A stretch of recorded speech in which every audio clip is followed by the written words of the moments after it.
Shri Chaitanya Manobhishtam Sthapitam Yena Bhutale Swayam Rupa Kada Mayam Dadati Swapadadikam Vandeham Shri Guru Shri Yuta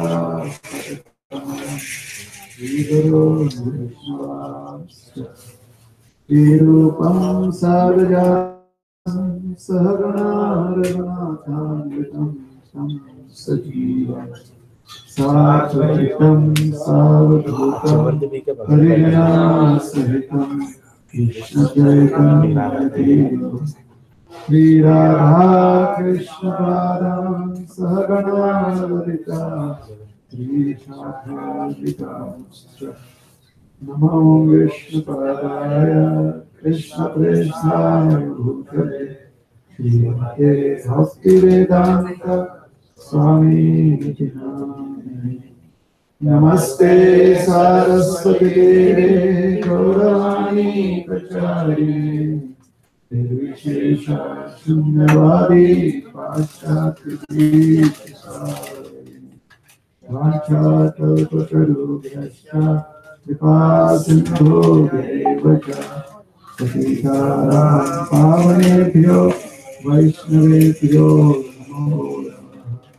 Namo Mahavadanyaya Krishna Prema Kadayate Krishnaya Krishna Chaitanya Namane Gaurashe Namaha Panchatattvatmakam Krishnam Bhaktarupa Swarupakam Bhaktavataram Bhaktatyam Namami Bhakta Shaktikam He Krishna Karuna Sindhu Dinabandhu Jagatpate Gopesha Gopika Kanta Radha Kanta Namostute Kanchana Gaurangi Radhe Vrindavaneshwari Vrishabhanusute Devi Pranamami Hari Priya Jai Shri Krishna Chaitanya Prabhu Nityananda Shri Advaita Radha Shivasari Gaura Bhakta Vrinda Hare Krishna, Krishna Krishna, Hare Hare, Hare Rama, Rama Rama, Hare Hare.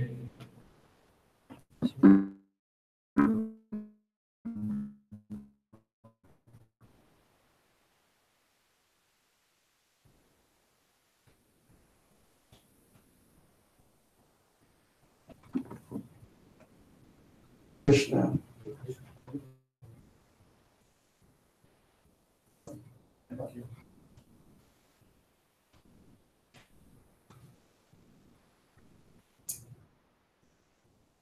So we are reading from the Nectar of Devotion,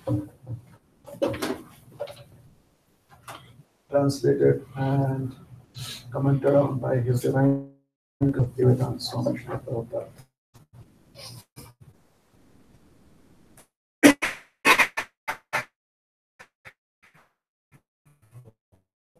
This book subheading chapter is further consideration of devotional service of devotional principles. Chapter title: Prayers. Great learned scholars behold Bhagavad Gita Christ's prayers, especially in the 11th chapter, where Arjuna prays to the universal form of the Lord. Similarly, in the Gautamiya Tantra of God prayers, again in Srimad Bhagavatam, there are hundreds of prayers to the Lord. So devotees should select some of his recitation. In Skanda Purana, the glories of these prayers are stated as follows. Devotees whose tongues are decorated always with prayers to Lord Krishna are always given respect, even by the great saintly persons and sages. And such devotees are actually worshipable by the demigods. Those who are less intelligent want to worship different demigods for some material gain rather than worship Krishna. But here it is stated that a devotee is always engaged in offering prayers to the Lord, is worshipable even by the demigods themselves. The pure devotees have nothing to ask from any demigod, really offer prayers to the pure devotees. In the Narasimha Purana, it is stated, any person who comes before the deity of Lord Krishna and begins to chant different prayers is immediately relieved from all the reactions of sinful activities and becomes eligible without any doubt to enter into the Vaikuntha Loka.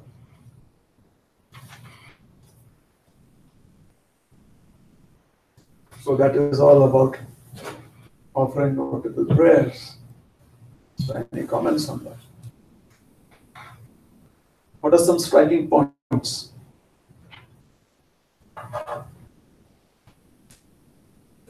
It is talking about Yes. So there are some references of the entire section of the scripture can be referred to as prayers. Yes. For those of you who is the Gautamiya Tantra, you can go and try. It stated that the entire Gautamiya Tantra is a prayer. Some prayers that you have heard about, you go through those prayers. Prayers of Queen Kunti. Prayers of Queen Kunti. Prayers of Queen Kunti. we finished that chapter, our programs. Finish the chapter in your program. Saturday program. Prayers of Queen Kunti are done. Any other prayers? Brahma Samhita. Lord Brahma's prayers. Where are those prayers? Where are they found? The Brahma Samhita. Okay. One is in the Brahma Samhita. What? The 40th chapter of the 10th canto. 14th chapter. Offered by Lord Brahma to Krishna. Prayers for Prayers of Akrura. Where do we find them? The Srimad Bhagavatam 10th canto. Okay. Prayers of Rajendra. Prayers of Rajendra. That is found where? The 8th canto of Srimad Bhagavatam. prayers. Prahlad Bhat Maharaj.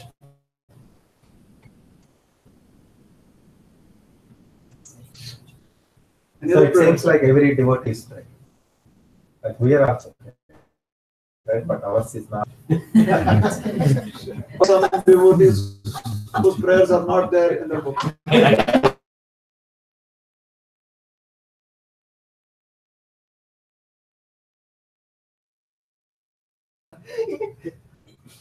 No, what I mean is devotees in general. Devotees in general pray. Yes. Devotees in general do pray. And there are specific, seems to be that there's certain prayers that have been included in the scriptures that stand up. They can be called as standard prayers. Yes. There's prayers by Dhruva Maharaj, prayers by Prithu Maharaj, prayers by the Prachetas. The hundreds of prayers in the scripture. How many of you all knew that the 11th chapter of the Bhagavad Gita is actually a prayer? Yeah, that's nice. Glory to them.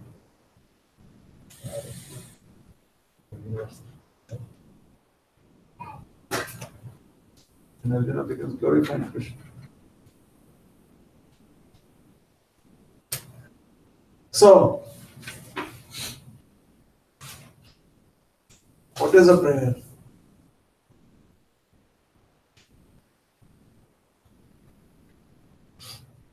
There is an opportunity to glorify the purpose of His greatness. revealing heart. Prayer is revealing heart, a prayer is about glorifying others. What is a prayer? Prayer is for humility, humbling oneself. Humbling oneself. Asking. Asking. Remembering Krishna. Remembering Krishna. A prayer is something that we offer for our benefit. It's artha, prarthana. You never realize it. Because in the English language, that is not the meaning that comes forth. The meaning that comes forth is it is that which is beneficial for the living entity, offering prayers. We don't have to ask anything beyond that because a prayer itself is asking. It is asking for one's benefit. It is what we perform for our benefit. Yes. Hence, prayers are beneficial. Yes. All right. So, one of the Sanskrit terms for prayers is prarthana. Means for one's benefit. It will also mean for the benefit of another person. You offer prayers for someone else. Are there any prayers where we are asking for Krishna's benefit?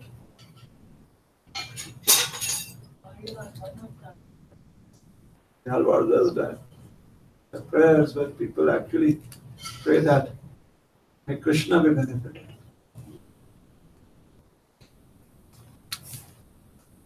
The Lord receives a benefit.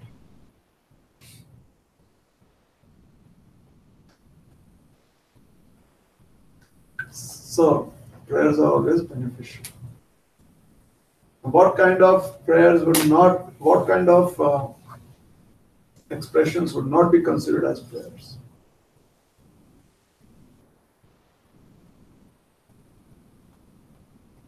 Demands.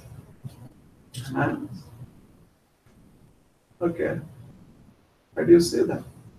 You cannot, when you're asking, you are in a subservient position, you're begging, basically. A beggar cannot be like demanding, give me that.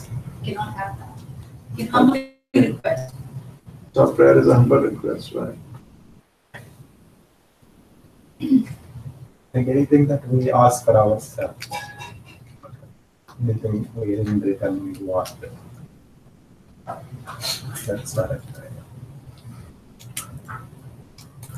A prayer is where we want something. Krishna, please give me service. Is that a prayer? Oh Krishna, oh Srimati Sada.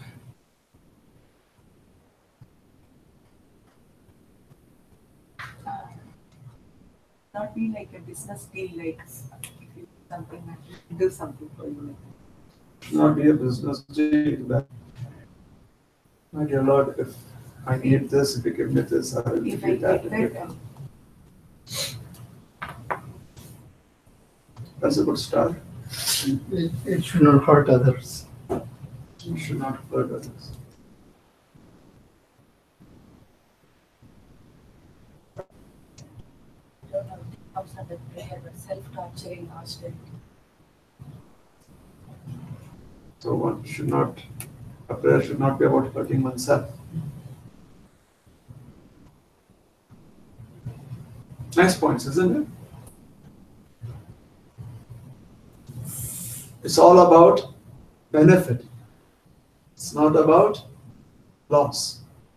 So if a prayer is offered, which ultimately is going to hurt oneself or others, those are simply words. It's no longer prarthana.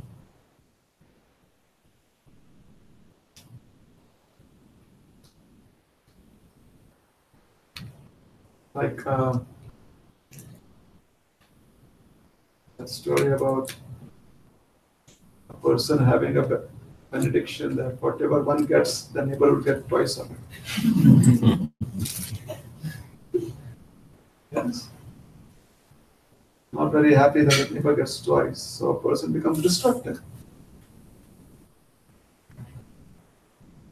I pray that I lose one eye. The neighbor loses both.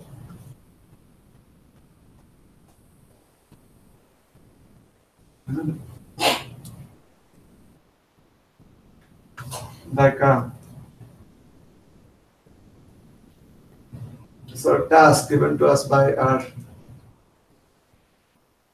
guru in Mumbai. He told us by our spiritual leader there. We should distribute the maximum books and pray to come last.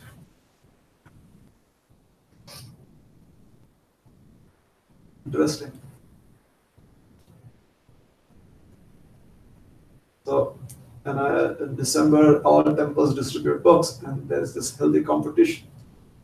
So, we are supposed to achieve this task. We should be distributing the most books and come the last.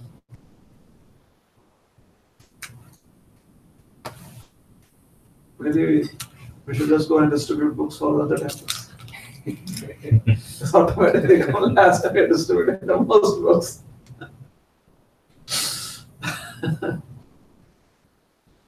Certain instructions are so lofty that it challenges the very limits of our intelligence. How many of us would do that? Even if it is an instruction. No, distribute books for others. Come on, every single day. So you get to distribute the most books. Somebody else is ahead of you.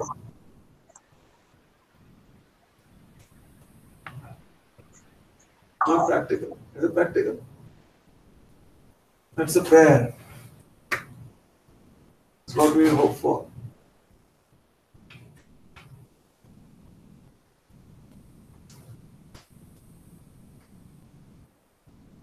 So when demigods, they respect a person who offers sincere prayers. But does it mean they respect everyone who offers sincere prayer?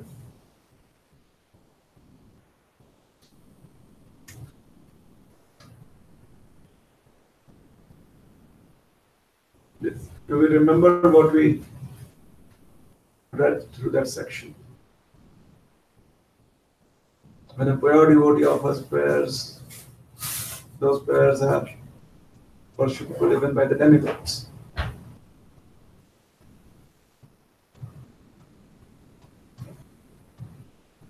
So if the demigods are worshipping our prayers, it means we are pure devotees.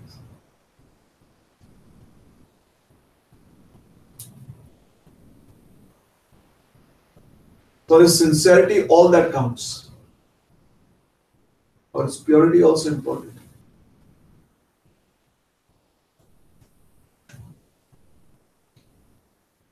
What do you think? Is there a difference between the two? Impurity is the source of all the divine qualities. Purity is the source of all the divine qualities. Okay. But Krishna was the source. Each in the sense of Krishna is all pure. Krishna is all pure, so one who's pure has all the One who's pure has all the divine qualities. Alright.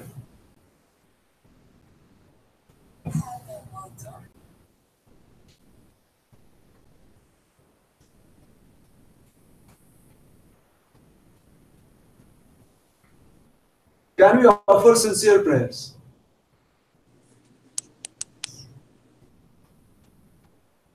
Yes. Yes. You had something to say? When we are in distress, the prayer sincerity is important. Okay, the prayers are intense. Would you call it sincere? And I feel it's Is it sincere or are they intense? more of intense. Okay. This is play of words going on right now. The intensity is more. But what I want to say, like a regular puja, if you are doing means, if you really need something or if you are in distress, we really want to come out of it because it will not. If it is not under our control, then for 5 days puja means that will be in a very sincere way, and also the intense way when compared to the normal things when we are. So is it with enthusiasm we offer the prayers, with determination we offer those prayers, or with sincerity we offer those prayers?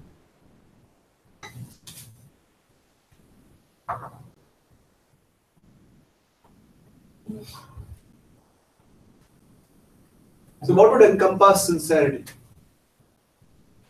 Helplessness.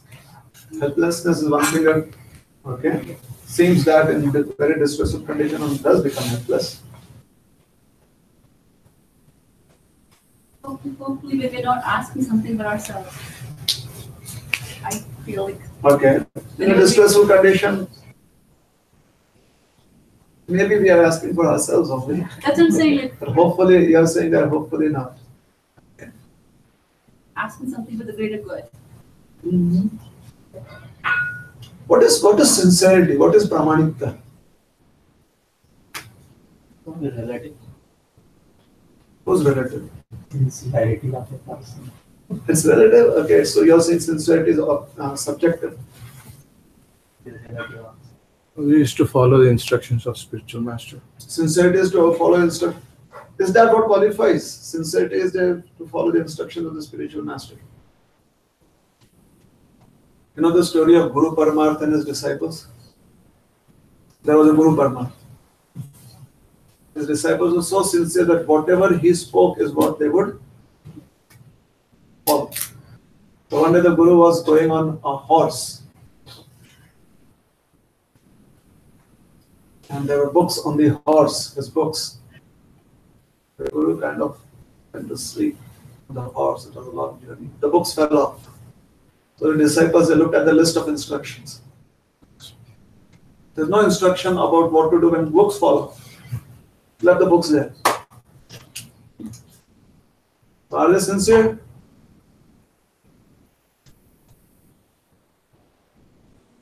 What are the instructions?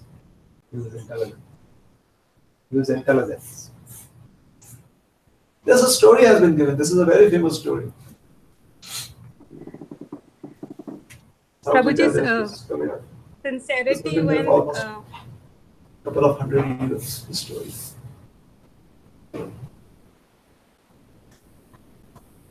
So then the Guru gave them the list. Books fall off. Anything falls off the horse. So the horse passed too. Anything that falls off the horse, sincere. Instructions of Guru to be followed. Then the Guru said, no, these things are not to be lifted. Okay, please write it down.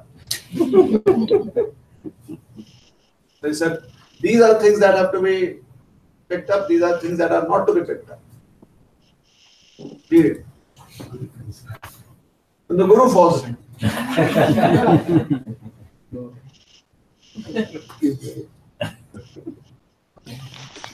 Falls off the horse. What is sincerity? Genuine. Prabhuji, when you have your mind What is genuine? physically and mentally, when you're involved. Don't compromise. Things will be good. We don't compromise. That makes it a little more practical. We don't compromise. So, can you put it in another way? Positive. What is the Sanskrit word for sincere? Praman. Praman.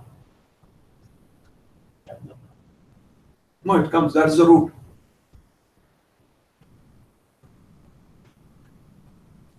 Focused. A sincere person is focused. Ekeha kurunana. Is it? Doesn't compromise.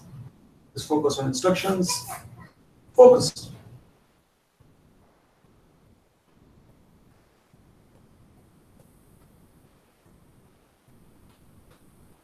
Now, when we are offering intense prayers, are we focused? Yes, true. Are you sure? Yes, true. Krishna, please save me in my exams. Let me have very good grades. Krishna, if you want even 99% is okay, but 98 will also do. If you please let me have the best. You know, are we focused or are we offering options to Krishna? You know how the mind becomes Bahushaka?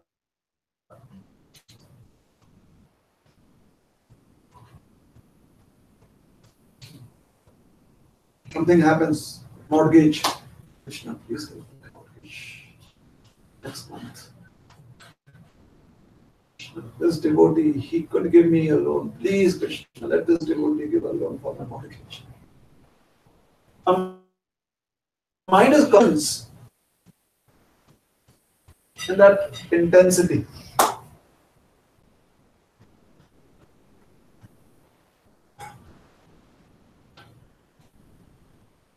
Sincerity is where you are focused. What do you think? Focus on options also.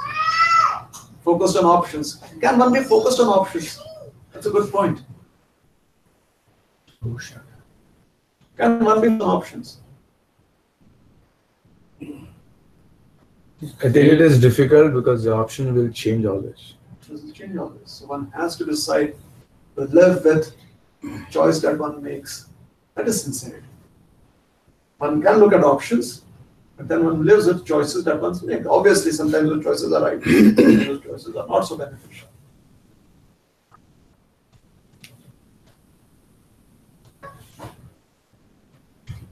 Isn't it? We chose to come to ISKCON and on top of that, take initiation in ISKCON. We chose. So sincerity is 16 rounds, not 17, not 18, definitely not 15, 16 rounds.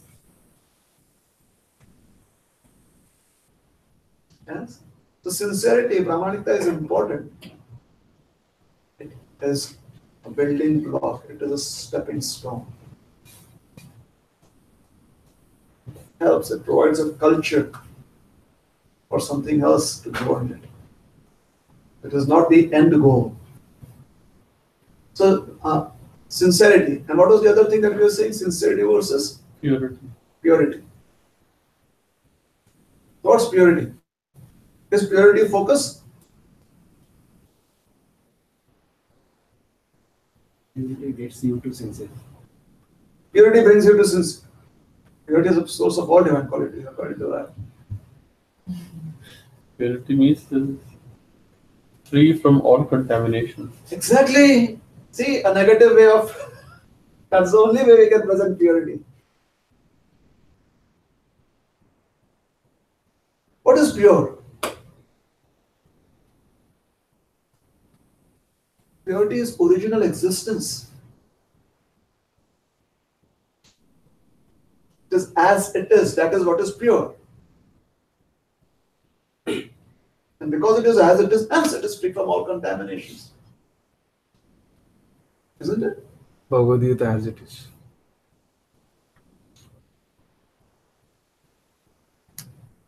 Purity is sat, eternal existence.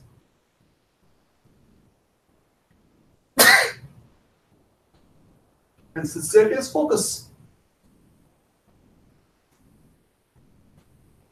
Both of these help us to have a culture in which another important principle, the important principle, grows.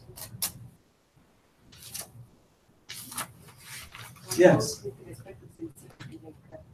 The problem what happens is if we get habituated in one thing, everyday prayers like that, morning 9 o'clock, if we do the prayers, immediately get habituated. But one day, if you are not able to do because of the external circumstances, it can be anything. Suddenly, a guest may come, anything may happen. So that time, if you are not able to do that, we are getting upset, irritated. Because once we get habituated to that particular thing, how do we come out of it and how we can have the flexibility? Because if you get sincere and focused, there is some problem with the flexibility as well. So flexibility also has to be part somewhere. But practically. Practically. So which is a time where you don't least expect guests to come. Okay. Where you don't have to be so much flexible. You can be focused. Is that an option to be considered? Least expected Brahma Murta. I mean, guests also would be sincere and the hopefully chanting.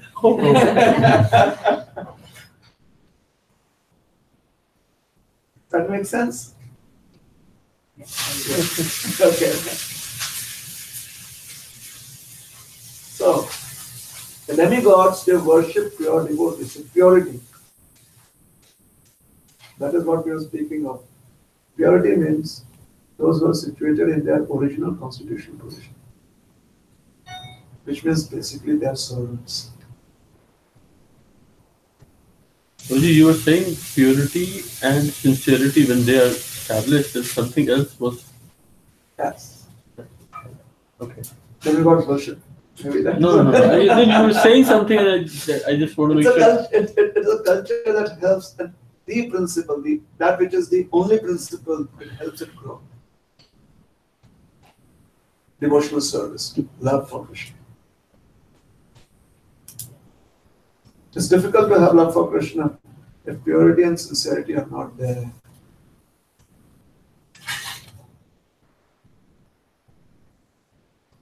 Purity and sincerity are there, it is easier to have love for Krishna. It is easier to express love for Krishna. It is easier to practice service in the mode of servant, the servant as a servant. It is easy. Does not mean it is always the only way. It's a good culture. For devotional service, it is independent. It does not depend on purity. It does not depend on sincerity. For a conditioned soul, this is a good culture.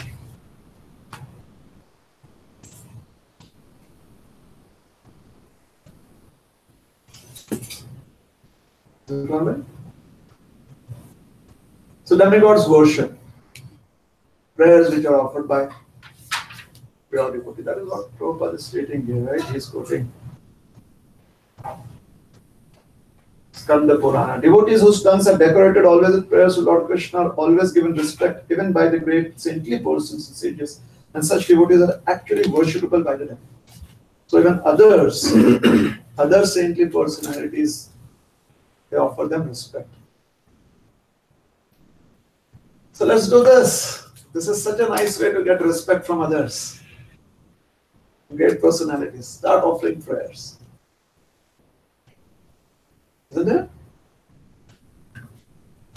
Is that good? No, Prabhuji, because we have a motive behind it so that others would want to respect us. So when we have a motive that others want to be wanting to, we are wanting that others should respect us. What is the problem? Give all Humility is not there. Sorry, humility is not there. Is it not good to be expecting some appreciation? Give all respects to others and expect none in return is the instruction. Oh, that is an instruction. Give all respect to others, expect none in return. Never expect any appreciation. Yes. Okay. Purity is missing. There is no originality. Sincerity is there, but there is no originality. There's no originality. Purity is okay. Prabhuji, how are we accepting that respect? Are we giving it to devotees or are we keeping it to ourselves? So there's that possibility that if respect comes to us, we kind of just transfer it to where it actually belongs. Isn't it? Like someone offers you a garland to put on someone else, you just transfer it. You do not take it and put it on yourself. Oh, please take this garland. Thank you for me? No, for you. Come on, else. You can do that. So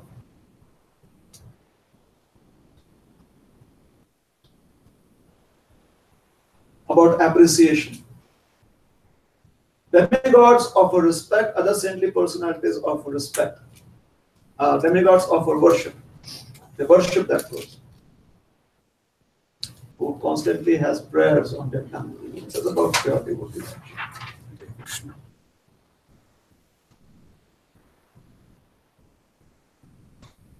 Not just devotees, yes.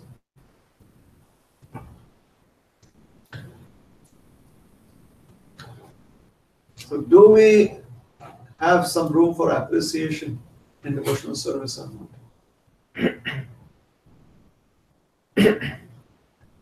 Yes, Prabhu. Yes? Yes, yes, definitely. Devotees are so kind, they always appreciate others. Devotees are kind. So appreciation is a gift. You know, sometimes you get gift coupons, you cannot demand them. Oh, sometimes people demand them. So you get gift coupons. Oh, you are a 1,000th customer, we want to offer you gift coupons. You feel so appreciated. I want 1,000 because I thought I was a regular customer.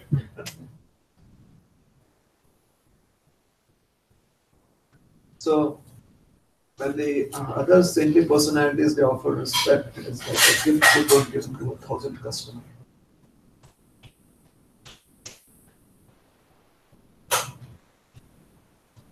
On the other hand, if you take it as, oh, those who always chant Krishna's names and have prayers on their tongues, they get respect from even other saints, the mood changes. The mood becomes it becomes very possessive.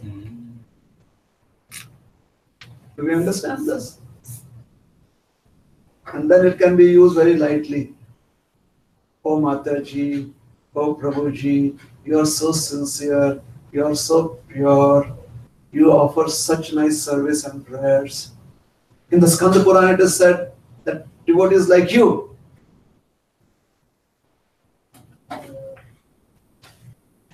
are worshipped by other saintly personalities. So this could become a society where donkeys worship camels and camels worship donkeys. Have you heard about that society? You've heard that? Pustranam hi vivahashu gardavam pratijayate parasparam parasprashansanti ahorupam ahodhvani. So a donkey goes to the marriage of a camel and they start praising each other, offering appreciation to each other. Donkey says to the camel, oh, you look so beautiful. And the camel says to the donkey, oh, your voice is so melodious.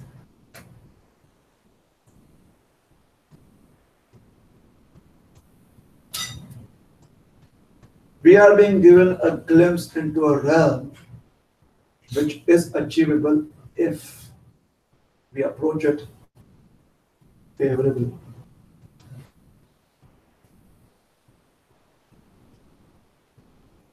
That is a nectar of devotion. There are hundreds and thousands of devotees in the spiritual world, and only a few get mentioned in the scriptures in our world. Is that true? Like I was reading Rupa Goswami's writings. And he mentions that how at one point of time he's explaining about Navagriha. And he says all the queens in Dwarka are the gopis appearing again.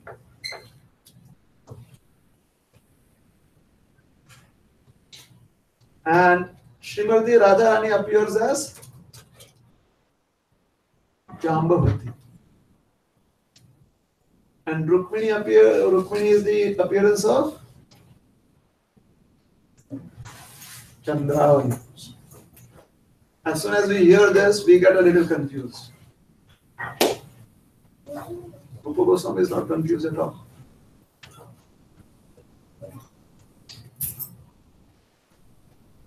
So sorry, not Jambavati, Satyabhama. Radharani is Satyabhama. And Jambavati is Kalindi. Ever heard of Kalindi in Krishna Lila?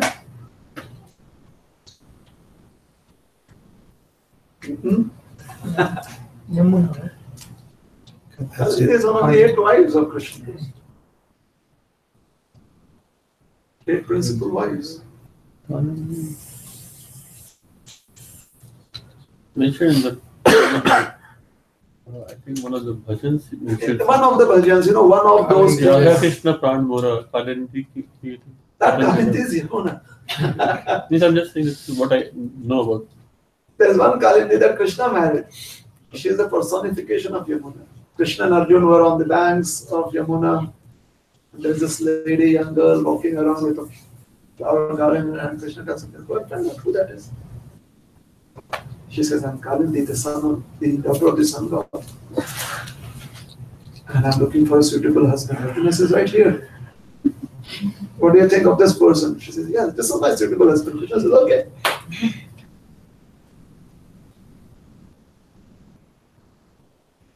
So why did we come up to this point?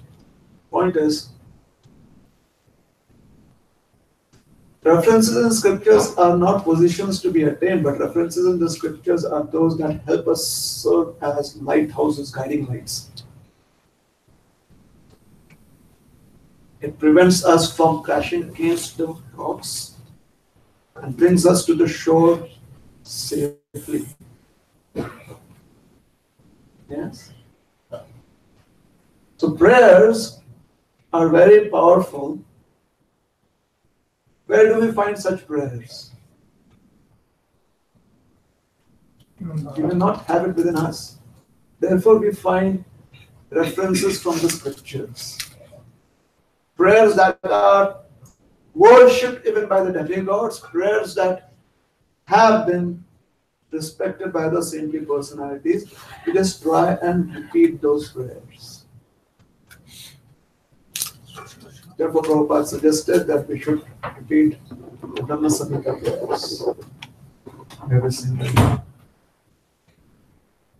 Because these prayers are worshipped by even the demigods, they are worshipped by saintly personalities.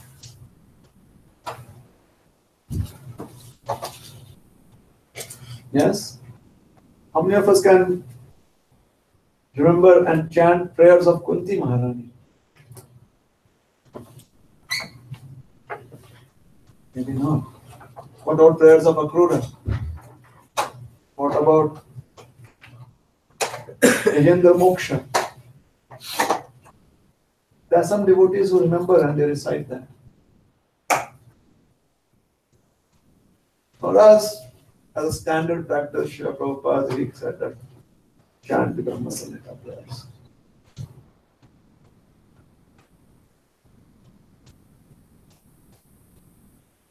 Or prayers to the spiritual master.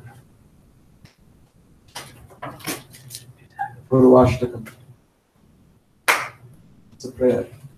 It's a standard prayers. Why?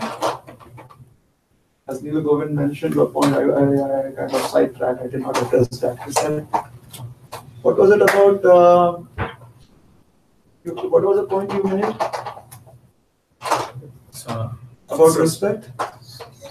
Then we are wanting something, right? We're wanting something. So when we want something in this world, one must want Krishna, obviously, but wanting Krishna is our innate nature. When we want something, that want is not artha, it is anartha. Therefore, it is no longer prarthana now. Yes. Prarthana is that which is for our artha, for our benefit. So when we want, it becomes opposite of artha, anartha.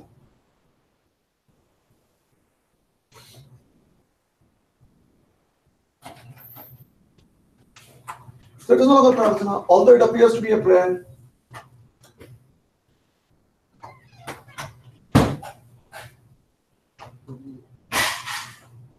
Isn't Hare Krishna mantra the topmost of all the prayers? Is the Hare Krishna mantra the topmost of all the prayers?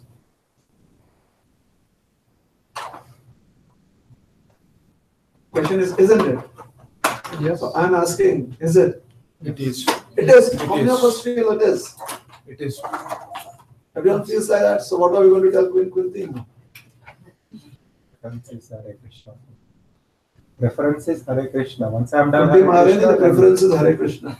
Then we Are you going to tell her that? What about Gajendra? Shouldn't we have to? Next time, Gajendra, when you are got the topmost prayer. You want to qualify that statement. That's for Kali Yuga. It is for Kali Yuga.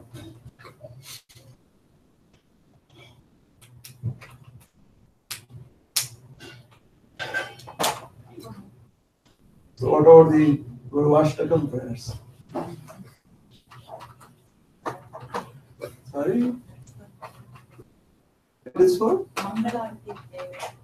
Guruvashtakam is only for monk. Never sing Guruvashtakam ever other than in the morning. And anyone who does not sing it is not doing the proper thing. So all the other places where Guruvashtakam is not sung. So, we do sing it in Mangala Arati. Okay. Doesn't mean that we cannot sing it any other way. different people has different Mangala Arati. I think the Mahamantra is like a prayer for deliverance. So that is a kind of prayer which is like the heart crying for deliverance from the. So that's. Okay. So is it the topmost? The other prayers are not crying out for deliverance. I don't know if it's topmost or not topmost. I think this is the purpose of this prayer is what I understand. I don't know about. You don't know about topmost. So the point being raised is it the topmost prayer? Once you begin to think that this is topmost, this is second, this is third, again like creating confusion in your mind. I think from what we understand, it doesn't seem to be confusion in my mind. At least. I know it is my topmost prayer for me. Yes, it is the topmost prayer for deliverance. When you are trying to cry out for deliverance, then that is the topmost prayer. But let's say the prayers of Queen Kunti is not for deliverance now. She is not asking for her deliverance. She is, if I remember, her mood is that of, I can remember Lord Krishna all the time. May there be all calamities that may come over and over again, and I may remember you at all the time. That was her prayer. The mood was that of that I don't care about myself. I only care about remembering you. So what is the deliverance prayer? Deliverance prayer is like, Lord, engage me in your devotional service. So maybe I am confused. Well, I can understand what you're saying. What you're trying to say is, this is what I understand is, there are chances that one can be asking for something, whereas in certain instances like Queen Kunti, it seems that all she's asking is for remembrance. So that seems to be appropriate, all right. Whereas if you ask for even liberation, maybe that is the point you're addressing, isn't it? Yeah. That is maybe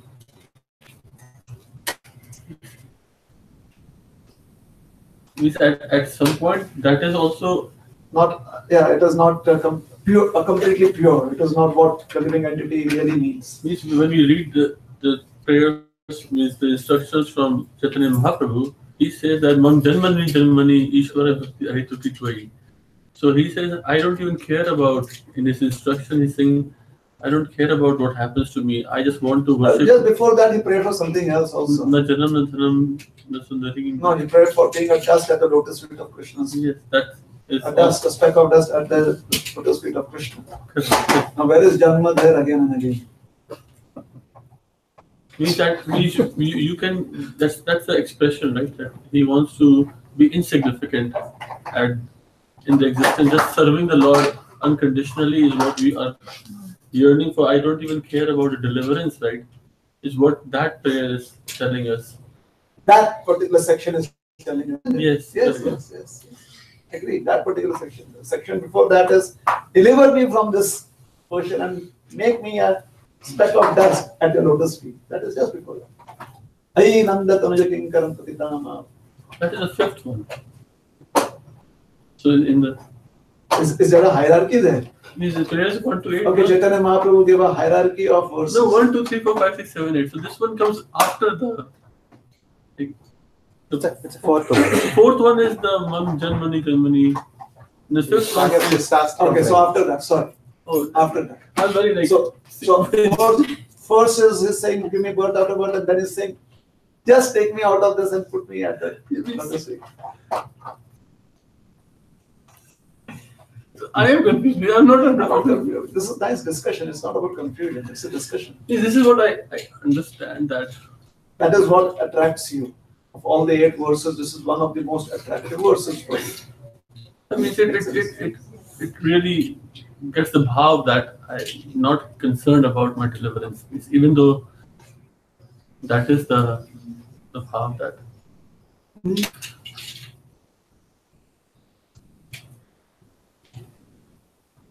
So the same that remembrance of Krishna can be had even if you are at the lotus feet of Krishna, isn't it? Yes. True.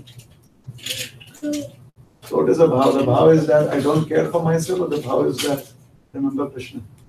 Both. Both.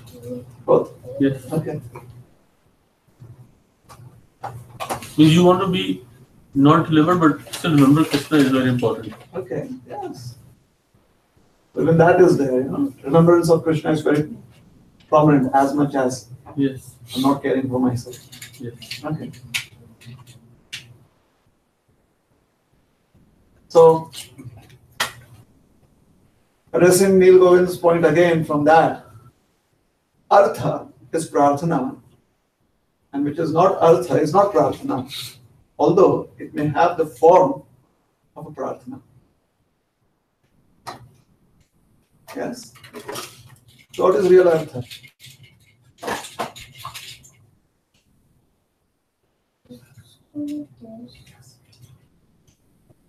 What is Artha? The most beneficial for oneself and for society.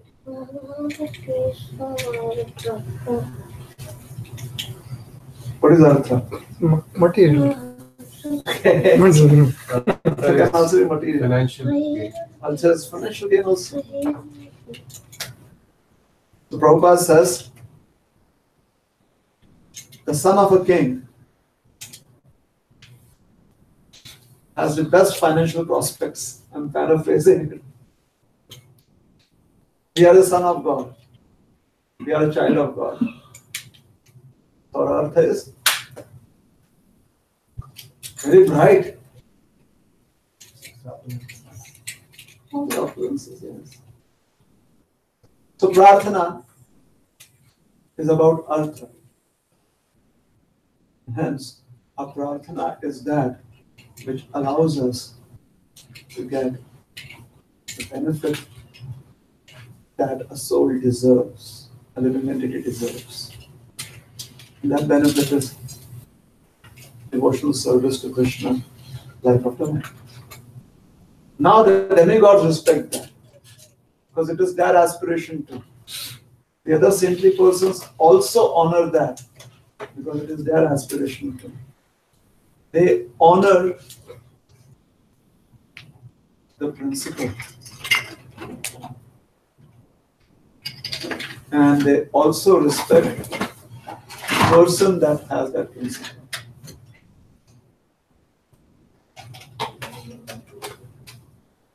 Is that all right? Anything else on this?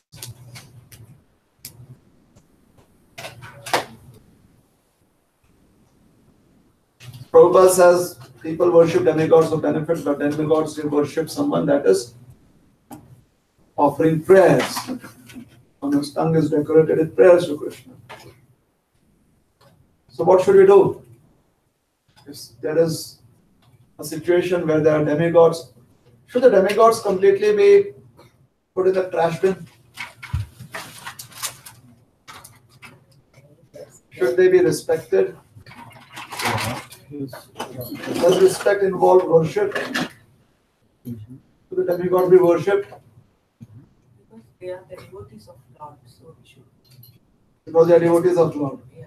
So there are in Pittsburgh, let us say, at least 100 devotees. Should we worship all of them? Good. So every day, start in the morning, go to 100 people, start worshipping them. Every day you can do that. By worshiping Krishna, you will worship him. That's the best way. So any devotee that is there, see, I've already worshipped Krishna. I don't need to worship anybody. You receive the worship also. If he is a true devotee, you will understand. Okay, it is up to. If he doesn't have understanding of I have no liability clause. I have fulfilled the liability clause perfectly. I worship Krishna today. Whether you understand it or not, I don't care. So there is one, let us say, one perception that 100 devotees, because they are devotees, we have to worship them. So it starts off 1, 2, 3, 4, 5, 6, worship all of them. Or you just worship Krishna and all the 100 dead. You must have received it. If you have not received it, change your router. If you have not downloaded it, something problem with your connectivity. I sent the package. What do we do? We worship the Guru, who's a representation of all the demigods. So now that's another option. I worship Guru. You must have received that. Obviously, you're also, we all have the same Guru. So since I worship Guru, I worship you also. What should we do?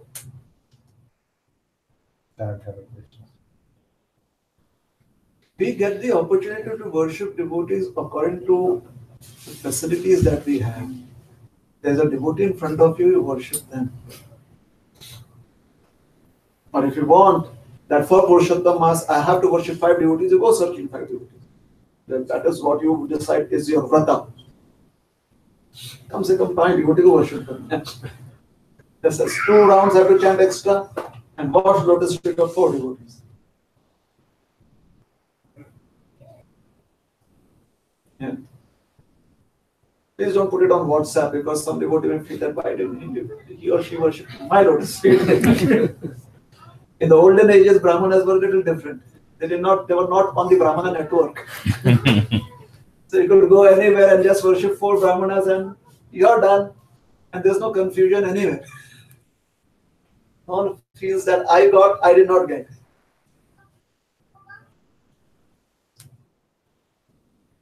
Previously, people would do that and they would not post it on WhatsApp, basically. Nobody would go to a Ashwatha tree, tie a thread around it, offer water to it, worship the sun god there, and post it. I worship an Ashwatha tree here. Someone else says, why not near my house? The immediate post comes back. Why didn't you come to my house? There's a nice Ashwatha tree there. Why did you go to their house? I don't like that person.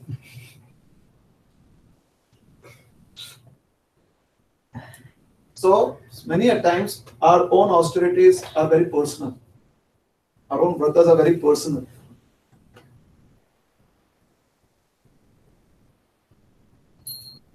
Once I asked a devotee, Prabhu, you must really be chanting 16 rounds sincerely. The devotee says, I hope so.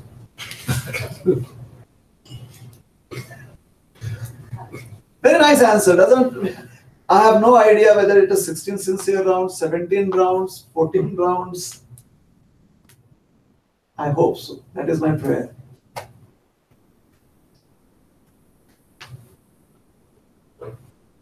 How would that prayer, post be on WhatsApp? I hope so.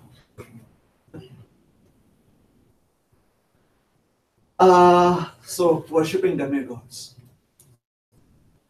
If it involves, if there is an involvement in your service somewhere, then there is direct interaction with them. A devotee worships the demigod, offers respects.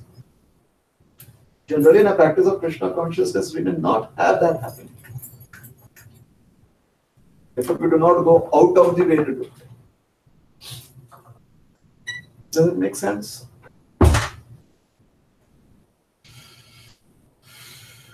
Does it make sense or does it not make sense? Doesn't make sense. Just as when a devotee comes to you, you may offer them respect. Because either you've gone to them or they've come to you. But if they have not come to you or you have not gone to them, there may be no interaction. So in our regular day-to-day life, or even in our practices of Krishna consciousness, if it does involve the demigods, we respect them. If it does not involve the demigods, there is no interaction.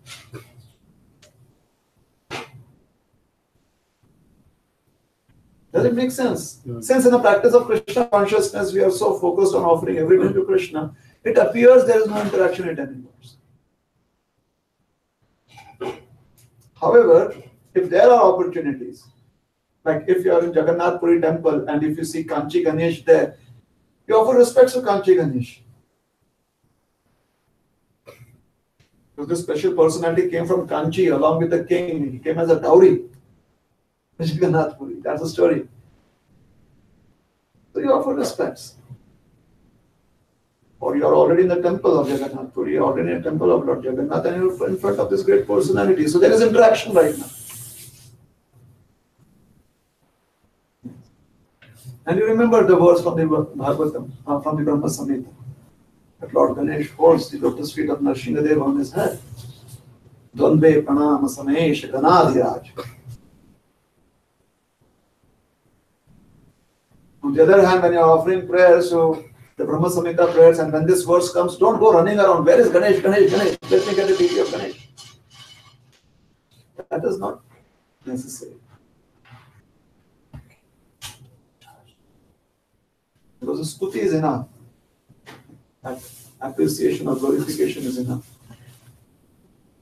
Does it make sense? Does it?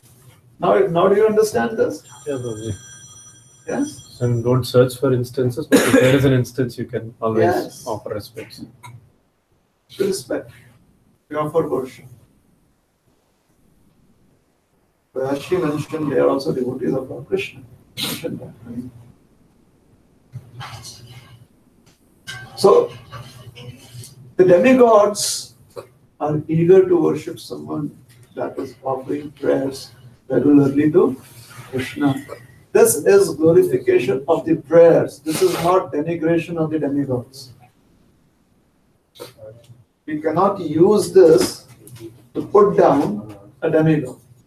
We can use this to glorify the status of prayers.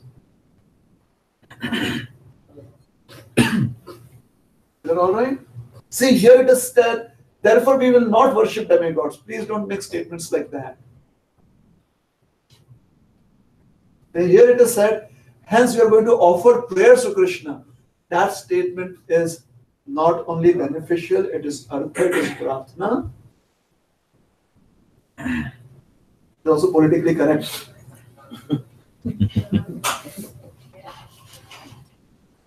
Yes.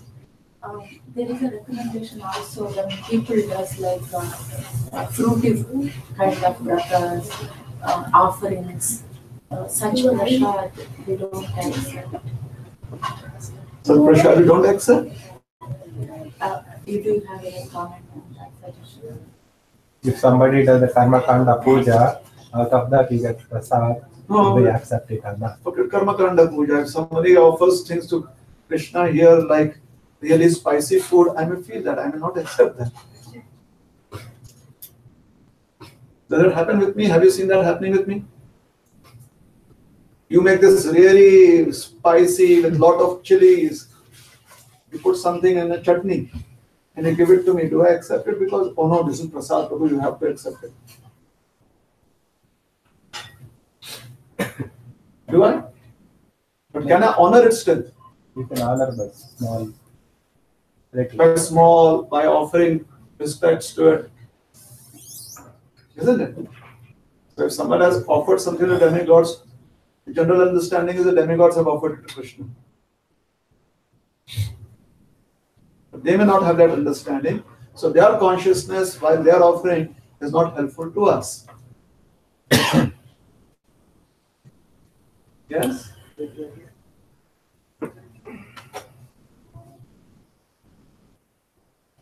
Hence, if you honor it, you may not eat it.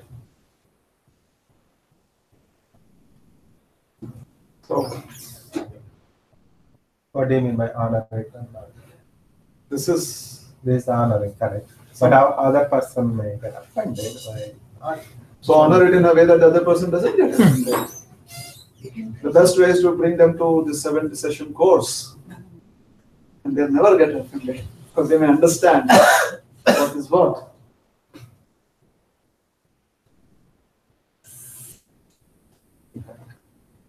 There are ways that we can do it.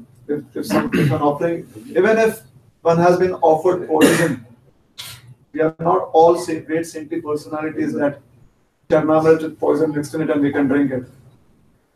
But we can definitely still respect Charnamrit and honor Charnamrit. What are we going to do? Let's say someone offers us Charnamrit with poison in it. we know. We know. Definitely, We will not take it. We will not take it. So isn't it offending Charnamrit now? Yes. But No. if you take it, you will not. He says no. You say yes. So let us have both views. It's practical approach. If you know Charnamrit is poison, then don't take it. Simple. You're not offending. I was with him, but you put me into yes.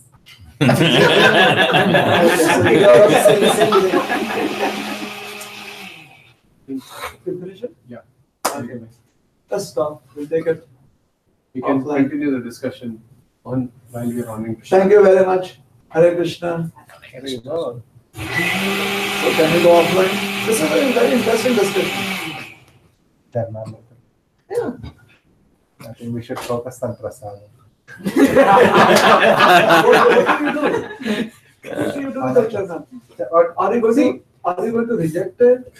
Would you take it and put it somewhere else? You gave one solution already. You offer it, and if I know, then we don't have So the to take it. person get offended. What to do? Otherwise, I'll get killed. No. It's practical. The same question you asked, right? It's a practical I think- approach. It's not fanaticism. So once you know, you offer, then that's it. Oh, But see, we don't know what is the subtle reaction for that act by not accepting. Don't worry about it. So we don't know, we don't have to kill it. Are you going to have faith in Charnamrit? Charnamrit is Amrit, nectar. Don't you have faith in Krishna? Yeah, Amrit word is there doesn't mean, Okay, you, as I said, purity. We are not pure. So we already have, the. Anyone else has some? But is there anyone here who feels that no, I should still drink it? Depends on your. I'll tell you something, bro. Like I have allergies, food allergies. Everything they cook here, I don't eat half of it because if I eat it, it'll trouble me. Yeah. I'll just say like, Simple. Yes, right I'll approach. just say like, no, I can't eat it. But what if it is a boss? I'll still say it because it's like if I just say like, oh, no, just for something, I say okay, I'll eat it. It's your father-in-law, and the first time you're visiting your father-in-law. It will give a reaction, right? It won't be hide. Be humble. If I just say like, oh, I'll eat an apple. Apple is Is allergic it to me. possible that you can just pack it, take it outside, and give it to someone who doesn't have allergy? If it is poison, can you take it and just pour it somewhere on the ground? Sometimes I do that, bro. Sometimes. So why can't we take that approach? That's a good approach. No, why can't we take that approach? Yeah. Mother Earth can accept things too. Doesn't hurt Earth. Water accepts things. Doesn't hurt water. Trees accept. Doesn't hurt them. No, it's not bad. Like, if someone, as I told, like if we take that from them because we should not offend them, but if we pour it, As I said, that is not the only way to not offend them. We can bring them to a place where there is knowledge, so that they also get better educated. Obviously, the problem is like if the other person is offended through our actions, then he will never come to Krishna consciousness in the future. That is also a point. So there you can take it and put it somewhere. Yes. The other person is someone that can come to receive knowledge, bring them to that place, we accept it, put it somewhere, bring them to that place. At the same time, if the other person is ready to accept your stand, you say that sorry, I only accept food that is offered to Harigram Krishna. You can make that stand too. So probably why go through so much, all this pain means if somebody is offering to Lord Krishna, this was demigod also, and let's say I'm in that function, and I eat a little bit of that. I understand that this was not in the highest consciousness either, but you understand the higher principles involved here, right? So you say, okay, I'll eat it. Possible. Why is that also such a big deal?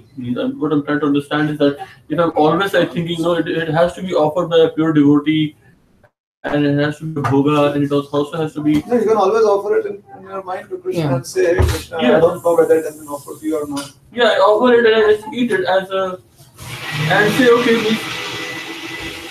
And I just accept it basically, and not make all these big stories about all these things. The sense of saying that we're trying to complicate it more than what it is. Why not look at it as seeing that we have so many options and we choose one amongst them that works the best? Yeah, but let's say I'm sitting over there and I'm saying, okay, you pack it for me, and then I offer it to Mother Earth, and I take a little bit. If somebody is offered to demigod and I'm sitting over there, and out of respect to the person, I just say I offer it mentally and I just eat it. If it's prepared in a sattvic manner, what I'm saying is, if the prasad is made in a sattvic food, it is offered to demigod, and I'm sitting over there and I offer that to Krishna in the mind and I eat it. Is that not okay? I am saying it's okay. What if you are allergic to someone else's consciousness? No, someone else's consciousness, not just to nuts. Means I am dealing with all kind of people in the practical world. We are not like sitting in Goloka, in Vrindavan, and only dealing with few people. We are dealing with all kind of people, and as a principle, we follow that one should. So, but if you are allergic to that, I'm not saying you'll not be able to assimilate. What if you are allergic? Yes, sir. What if their consciousness immediately affects your consciousness? What if that happens? True, it is possible, right? It is possible that every action that we perform, not just food, even association itself can cause allergic reaction. Food is one of the source from which I can get allergic reaction. Just by touching somebody's skin which is infected, for example, can also give me infection. So I will not touch the skin also, right? It's not just the food that he's offering to me. Many ways in which my consciousness can be affected. We are highlighting food as one of the main, and what I'm trying to kind of come down to is that if I am, first of all, don't intermingle is one option, right? To say, hey, I only intermingle with devotees. I don't intermingle with people who do demigod worship, or so I don't go to this function at all. Is also an option to say, hey, I am busy. It is. Many options. There are many options. So just because we want to avoid complications, we may want to choose an option. It's actually boiling down to only one option. Eventually, yes. So we should. I don't think so. We should be doing that. We should be letting people have so many options. Like I came up with a couple, you come up with a couple. Right? Yeah. What I'm saying is, this is also an option to say. It is also an option. Yes. So there is no single answer. But with that option, there is some reaction to me. So what do you do? Means if you are going to be allergic to it, what do you do? And you still accept it. You have to immediately take the antidote. Yes, I have to take the antidote also. Immediately. Yes, correct. So I agree. That is all. So it comes along with that. Yes. एक पिल दो पिल. Exactly. So वो भी साथ में होना चाहिए. We should have that complete understanding. Yes. That is the best sattvic food. If we are allergic to the consciousness that comes along with that, then we have to take our pill. Pill. Yes. Counteract. Otherwise, it could be a serious reaction, allergic reaction. Yes. Okay.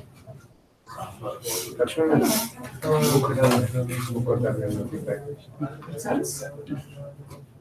The point was, what do we do when demigods, prasadas, there's so many options. We choose the best. And we constantly keep on choosing the best. We do not just keep one standard response.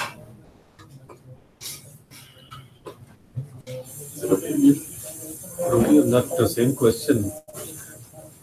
So as we said, let's like to request Prabhuji to start. So after Prashadam, we can take more questions. no problem. You please start having the prasad. We'll talk later.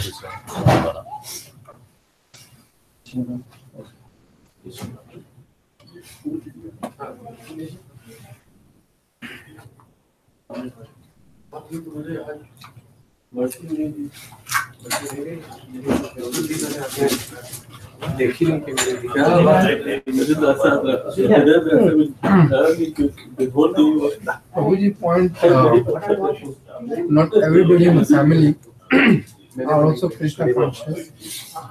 Because relatives' house, uncle or aunt, they're vegetarian. But now they know Islam. So they cook. Of course, they know that this person doesn't eat onion garlic, so they prepare for no onion or garlic. But again, the mood is not right. Could be. But they want to serve you with a good mood, right intention that I want you to eat your no onion or garlic. So in that case, we can mentally offer some kind of prayer. Yeah, then offer anything else, right? Yeah. So there's a fun.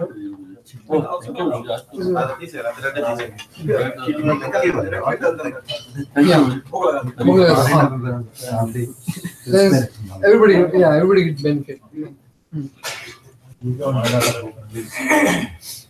Huh?